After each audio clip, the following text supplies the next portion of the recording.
Saka, salam awas. Halo sahabat Bawaslu, kita kembali lagi dalam podcast Adopsi, ada obrolan seputar demokrasi. Bersama saya, Siti Khadijah, selaku host. Dalam podcast kali ini, kita akan membahas suatu topik yang sangat menarik, tidak kalah menarik daripada topik-topik sebelumnya, yaitu mengenai kesiapan Bawaslu dalam mengawasi tahapan pilkada lanjutan yang sedang dilaksanakan di berbagai daerah di seluruh Indonesia, termasuk di 9 kabupaten kota yang ada di Provinsi Kalimantan Timur. Untuk itu, sahabat Bawaslu, dalam podcast kali ini kita sudah menghadirkan narasumber kita yang sudah hadir. Beliau adalah Ketua Bawaslu Provinsi Kalimantan Timur, Koordinator Divisi SDM dan Organisasi, Bapak Dr. Saiful Esos MSI. Selamat datang Bapak di podcast Adopsi. Terima kasih sudah hadir. Assalamualaikum. Waalaikumsalam. Apa kabar Bapak? Alhamdulillah baik, Mbak Dija. Alhamdulillah baik. Luar biasa. Jadi beliau ini datang jauh-jauh gitu ya ke Kabupaten Penajam Pasir Utara untuk menjadi narasumber di podcast Adopsi. Terima kasih sekali lagi Pak kami ucapkan. Baik sahabat Bawaslu, langsung saja kita ke ulasan mengenai tema kita pada podcast kali ini, mengenai kesiapan Bawaslu dalam mengawasi tahapan pilkada. Seperti yang kita ketahui, dalam pengawasan pilkada tahun ini berbeda daripada pilkada-pilkada yang sebelumnya karena kita berada dalam situasi pandemi ya Pak ya. Jadi banyak sekali tantangan dan juga PR yang dihadapi oleh Bawaslu sebagai salah satu bagian dari penyelenggara pemilu. Nah, untuk menghadapi hal tersebut, jadi Pak, strategi seperti apa yang sejauh ini sudah dilakukan oleh Bawaslu, khususnya Bawaslu Provinsi Kalimantan Timur, untuk mendapatkan dukungan sumber daya manusia yang siap begitu Pak untuk melaksanakan tugas pengawasan di tingkat bawah. Kita ketahui ini sedang berlangsung open recruitment pengawas ya Pak ya, PKD. Nah, boleh dong Pak diceritakan kepada sahabat Bawaslu terkait strategi apa yang digunakan untuk memperoleh dukungan SDM tersebut. Terima kasih. Terima kasih Mbak Dija ya atas kesempatannya. Bismillahirrahmanirrahim. Assalamualaikum warahmatullahi wabarakatuh. Ya, saya ucapkan selamat kepada teman-teman di Bawaslu Penajam Pasir Utara yang dalam hal ini sudah memiliki ya media seperti ini yang tentu juga menjadi penyambung lidah, menjadi media penyambung informasi kepada masyarakat kita. Tadi saya juga sangat terkesan dengan opening dari Mbak Khadijah ya, mengenai bahwa saat ini Penajam Pasir Utara ini walaupun tidak ada pilkada untuk tahun ini, tetapi masih memiliki kesibukan dan keaktifan, terutama untuk menyampaikan dan menginformasikan kepada masyarakat kita, Kalimantan Timur pada khususnya, Indonesia pada umumnya, terkait dengan pilkada yang ada saat ini. Nah, kalau tadi yang ditanyakan mengenai kesiapan, itu alhamdulillah Bawaslu Kaltim Pilkada Serentak tahun 2020 itu memiliki ada 9 daerah yang melaksanakan pilkada. Jadi dari 10, 7 kabupaten, 3 kota, itu hanya Penajam Pasir Utara yang tidak pilkada untuk tahun ini. Karena Penajam Pasir Utara itu bersamaan dengan pilkadanya Provinsi Kalimantan Timur atau Pilgub tahun 2018 kemarin. Nah, yang dari 9 yang melaksanakan pilkada se-Kalimantan Timur saat ini itu ada 3 kota dan 6 kabupaten.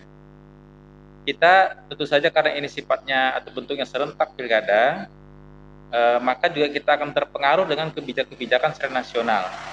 Kita lihat serentak pertama itu adanya di tahun 2015, kemudian serentak keduanya itu untuk kabupaten kota ya, untuk yang di Kaltim yang banyak itu adalah tahun 2020. Jadi tahun ini walaupun Bawaslu Kaltim tidak ada pilgub, tidak ada pemilihan kepala daerah di tingkat provinsi, tetapi juga rasanya hampir sama seperti pilgub juga. Karena cuma kurang satu saja PPU yang tidak pilkada, yang lain itu pilkada semua. Nah, memang ada satu situasi kondisi yang berbeda dari pilkada-pilkada sebelumnya. Kalau pilkada sebelumnya tentunya dalam kondisi yang normal gitu ya, tidak ada pandemi seperti saat ini.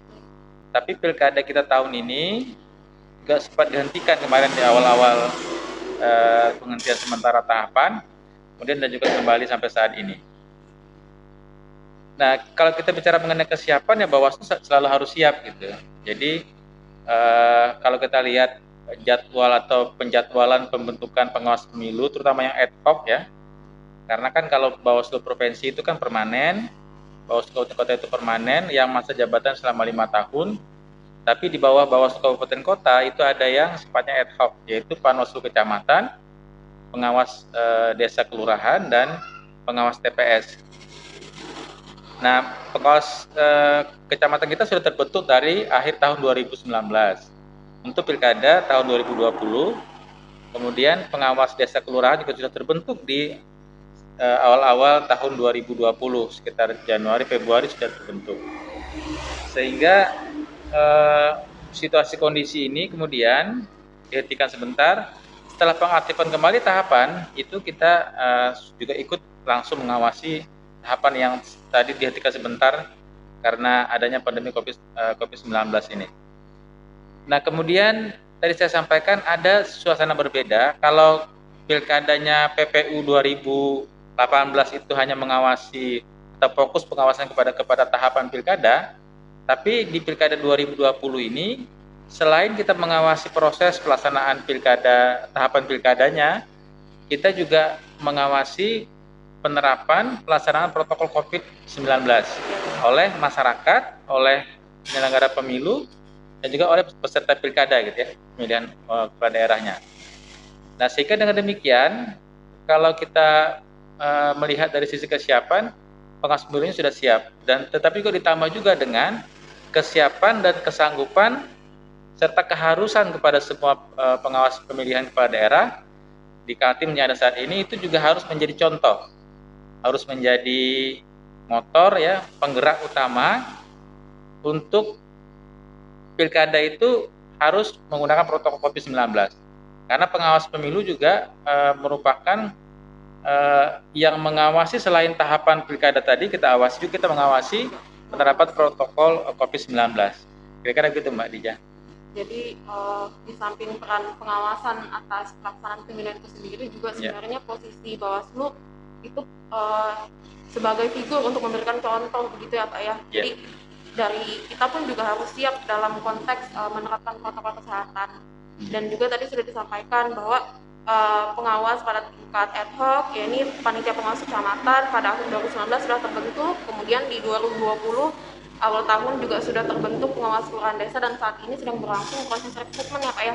Iya, nanti sampai tanggal 15 Oktober 2020 itu adalah masa penjaringan pendaftaran bakal calon pengawas TPS yang ada di seluruh Kalimantan Timur gitu. Persiapan untuk proses pencoblosan sahabat Bawaslu di bulan 12 ya Pak? Ya, tanggal 9 bulan Desember. Melanjutkan yang tadi Pak, jadi ini kan sudah kita pahami bersama ya bahwa untuk melaksanakan atau mematuhi protokol kesehatan ini tidak mungkin Bawaslu itu berjalan sendiri. Jadi pasti ada upaya-upaya untuk meningkatkan kerjasama dengan pihak-pihak lain, pihak terkait, stakeholder lainnya, untuk mengajak dan mengundang kepedulian masyarakat, baik partisipasi dalam konteks pemilihan itu sendiri dan juga protokol kesehatan. Nah, kalau dari itu Pak, seperti apa boleh diceritakan kepada sahabat Bawaslu? Iya, dalam konteks untuk penerapan protokol kesehatan COVID-19 itu memang kita mengalami satu hal yang memerlukan semangat yang tinggi dari teman-teman pengawas pemilu. Jadi teman-teman pengawas ini tadi saya sampaikan, selain juga harus membiasakan diri, mengutamakan diri masing-masing untuk menjadi contoh terhadap penerapan protokol COVID-19 itu, kita juga harus mengawasi tadi berbagai pihak yang itu ada keterlibatannya dengan pelaksanaan tahapan pilkada kita yang ada saat ini. Nah, tentunya penerapan protokol COVID ini juga mengalami kendala.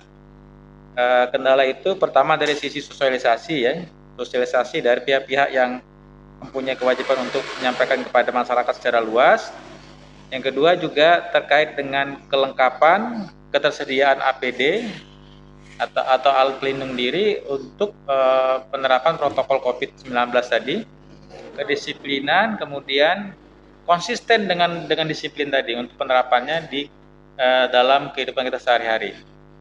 Sehingga dengan demikian, kalau kita memahami, kalau kita melihat secara lebih jauh, maka kemudian ini harus kita berikan satu dorongan ya kepada kita semua. Dari semua yang terlibat tadi saya sampaikan juga, semuanya itu harus bersinergi, harus sama-sama mewujudkan proses protokol COVID tadi itu bisa kita laksanakan dan kita jalankan, terutama ada kaitannya dengan pelaksanaan tahapan pilkada tadi. Nah ini untuk saat ini tadi selain disampaikan bahwa kalau dari sisi pengawas pemilu sekarang ini lagi proses rekrutmen pengawas TPS ya, kita juga sedang mengawasi tahapan kampanye pilkada. Tahapan kampanye ini kan kalau kita lihat, kalau kita perhatikan pasal 69 di dalam Undang-Undang Nomor 8 Tahun 2015, itu revisi pertama Undang-Undang 1 Tahun 2015. Tentu juga kita akan lihat di situ beberapa jenis atau bentuk kampanye. Nah, kampanye itu kan ada pertemuan terbatas, ada rapat umum ya. Nah, saat ini juga rapat umum itu sudah diminta untuk ditiadakan untuk rapat umum. Tinggal pertemuan terbatas yang itu melibatkan maksimal 50 orang. Tapi 50 orang itu sendiri juga melihat kondisi situasi kondisi ruangan. Jadi kalau kondisi ruangannya tidak memungkinkan ya tidak boleh. Tapi memang maksimal 50 orang. Dan juga ruangan itu juga harus memperhatikan physical distancing gitu. Tidak boleh berdesak-desakan, ada jarak tertentu yang harus ditaati, harus diperhatikan gitu ya. Menggunakan APD dan seterusnya yang terkait dengan kelengkapan untuk protokol COVID-19, dan itulah beberapa hal yang harus kita kita ikuti dan kita terapkan di dalam pelaksanaan kampanye.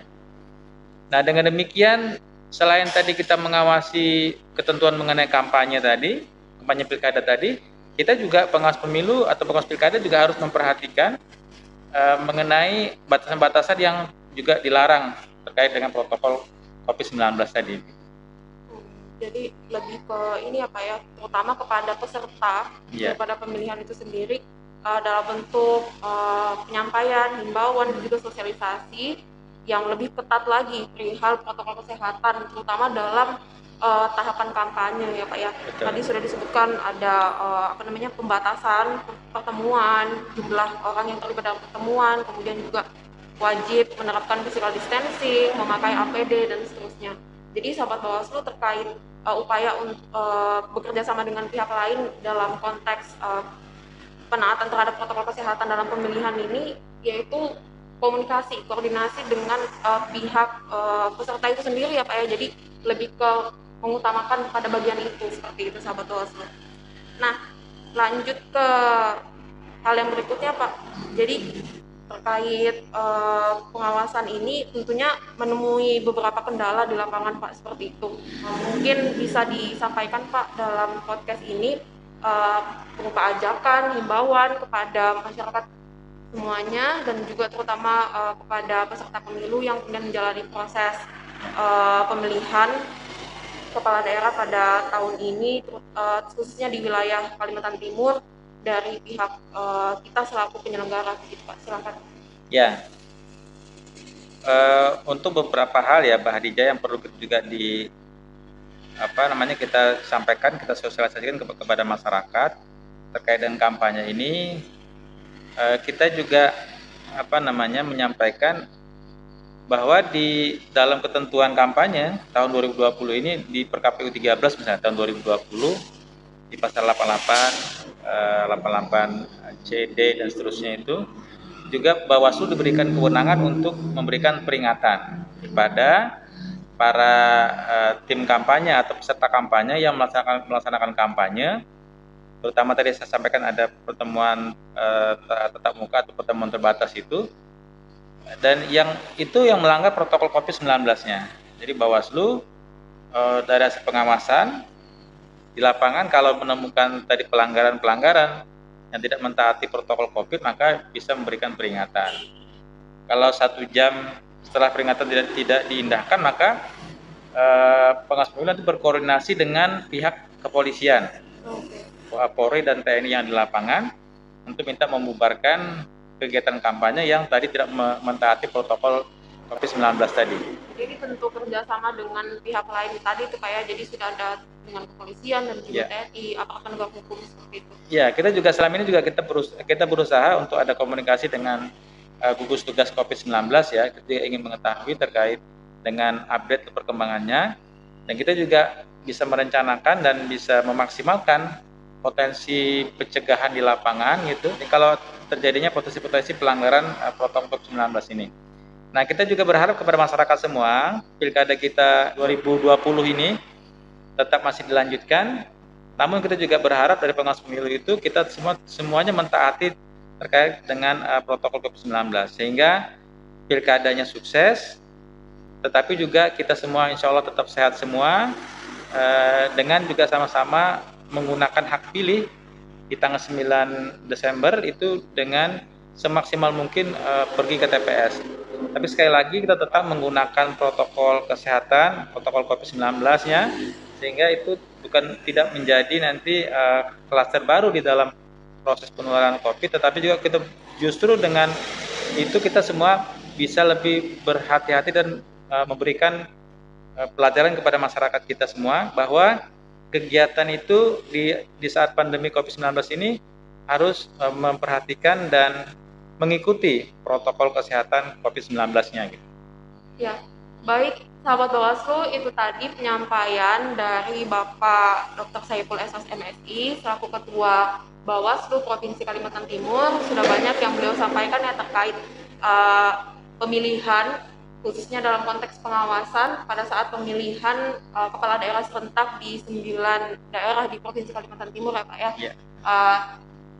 Tetap jaga kesehatan, kemudian patuhi protokol kesehatan. Jangan lupa kepada sahabat Bawaslu semuanya dimanapun berada, gunakan hak pilih pada tanggal 9 Desember tahun 2020. Semoga pemilihan kita bisa berlangsung dengan sukses, secara demokratis, dan juga kita semua tetap sehat dan aman dari COVID-19 ya Pak ya. Sekali lagi kami dari tim podcast Adopsi mengucapkan terima kasih Bapak atas kehadirannya. Baik, terima kasih. Demikian sahabat Bawaslu, podcast kali ini. Sampai jumpa pada podcast berikutnya. Saya Siti Khadijah undur diri. Sampai jumpa dan salam awas.